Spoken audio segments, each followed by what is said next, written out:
The Torah, the first 5 books of the Old Testament, contain a lot of immoral, in my personal opinion, commandments. And I want to see if we agree on that. So in the book of Deuteronomy, right, which is one of the first 5 books, it reads in Deuteronomy 28 that if a man forcefully is intimate with a girl, right? So if a man is intimate with a girl forcefully, the punishment for the man, quote unquote, is that he gets to marry that girl and he is never allowed to divorce her, right? Well, I don't remember reading that, but like... I can show it to you. Deuteronomy 22, verse 28 and 29. It says, if a man happens to meet a virgin who is not pledged to be married, and he, I'm not going to say this word, but forces himself on her, and he's intimate with her, and they are discovered, he shall pay her father 50 shekels of silver, and he must marry the young woman, for he has violated her, and he can never divorce her as long as he lives. 50 shekels of silver, let's see. 50 shekels to USD. $16.89. So $60.89, correct? I mean, I'm looking it up right now. Maybe let's say like historically. Let's say like 2,000 years ago. We're looking at like $1,000 USD. So he pays $1,000 to her father, let's say, and then he gets to marry her for the rest of his life. Does that sound like an adequate punishment for somebody forcing himself on somebody? So the paying part, I would agree on, but the fact that you're forced to marry her, that just like, it's just kind of off, you know? I agree. And that's part of the reason why I dislike, or I guess I don't adhere towards this book. This is one of the reasons, right? I don't believe that if a woman is put in this type of a position that she should have to marry this man. Yeah, that makes no sense. Exactly. So this is part of the reason why, if I were in your position, I wouldn't necessarily adhere to Judaism. Because this is in the Torah, it's in the first 5 books, and this is allegedly a law from God. And since we've established that God is a moral and just being, and this obviously is not moral and just, then this probably isn't from the one true God. To begin with, this Muslim missionary is straight up wrong, and like a Christian, errors, due to her unfamiliarity with the Hebrew language. The Hebrew formulation used in this verse does not entail that she must become his wife, but rather that she becomes his wife, a form of expression commonly found throughout the Hebrew Bible, denoting consensual unions.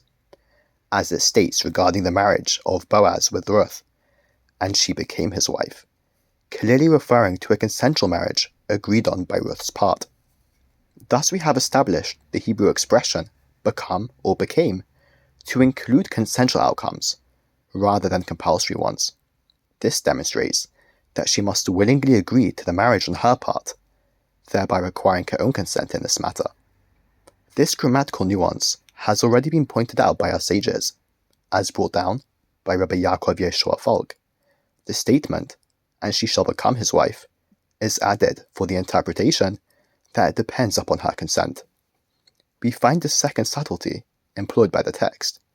The man is permanently denied the right to send her away all the days of his life. This is to divorce her. Yet the text imposes no parallel restriction upon her, for she possesses the ability to leave him at any point, should she wish. Renowned exegete and grammarian Ralbag picks up on this nuance in his commentary of the verse as he states, he is not permitted to send her away, for the Torah only opposes his own will in this matter. In regards to the 50 silver shekel fine, the Book of Judges establishes 10 silver shekels as the yearly wage offered to a priest. Thus, if such a priest were to commit this act, he would be required to pay the equivalent of a full 5 years' worth of his wages. Our sages explain, since the 50 silver shekel fine pertains to the act of rape described in this verse, if he had violated her multiple times, he would be required to pay the 50 silver shekel fine for each and every individual act. As brought down by the Rogachover Goyen, if one man had relations with her multiple times, whether unnaturally or naturally, he pays the fine for each and every act.